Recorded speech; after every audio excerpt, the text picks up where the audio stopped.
Policy decision ആവശ്യമായ കാര്യമാണ്. അതുകൊണ്ട് അതേപ്പറ്റി ഇപ്പോൾ കൂടുതലായിട്ട് അഭിപ്രായം പറയുന്നത് ശരിയല്ല എന്നാണ് എൻ്റെ അഭിപ്രായം. ശരി,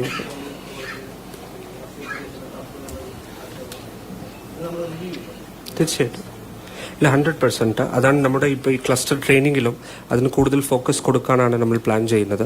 നമുക്ക് ഒരു അനാലിസിസ് ഡീറ്റെയിൽഡ് ആയിട്ട് ഫോർ ഏത് സബ്ജക്ട്സിൽ ആവറേജ് മാർക്സ് കുറഞ്ഞിട്ടുണ്ട് കമ്പയർ ടു ലാസ്റ്റ് 5 years, ആ സബ്ജക്ട് വൈസ് ക്വസ്റ്റ്യൻ പേപ്പേഴ്സ് താങ്കൾ പറയുന്ന പോലെ ഓണം പരീക്ഷ. അങ്ങനെ സംസ്ഥാനത്ത് ഈ വർഷത്തെ കഴിഞ്ഞ വർഷത്തെ SLC പരീക്ഷാ ഫലം പ്രഖ്യാപിച്ചിരിക്കുകയാണ്. പരീക്ഷ എഴുതിയത് 4,14,290 വിദ്യാർത്ഥികളാണ്. അതിൽ ഉന്നത വിദ്യാഭ്യാസത്തിന് യോഗ്യത നേടിയത് 4,10,456 പേർ. വിജയശതമാനം 99.07%.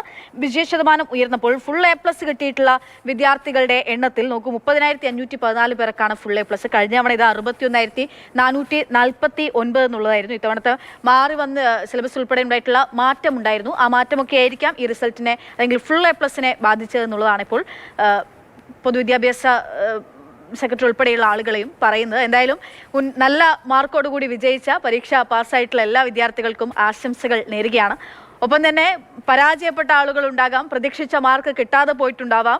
ആരും കൂടുതൽ ആശങ്കപ്പെടുകയോ സങ്കടപ്പെടുകയോ ഒന്നും വേണ്ട. 10ാം ക്ലാസ്സിലെ പരീക്ഷാ ഫലം എന്ന് പറയുന്നത് അത് ഒരു തുടക്കം മാത്രമാണ്, ഒന്നിൻ്റെയും അവസാനമല്ല. തുടങ്ങുന്നതേ ഉള്ളൂ, ഇനി കഥ ആരംഭിക്കാൻ പോകുന്നേ ഉള്ളൂ എന്ന് പറയാം. നിങ്ങൾ തുടങ്ങുന്നു, ഇനി മറ്റു പല കാര്യങ്ങളിലേക്കും മറ്റു പല തുടക്കങ്ങളിലേക്കും കടക്കാനുള്ള ഒരു ചവിട്ടുപടിയായി മാത്രം ഈ പരീക്ഷാ ഫലത്തെ കാണുക. അത് കുറഞ്ഞാലും കൂടിയാലും ഒക്കെ.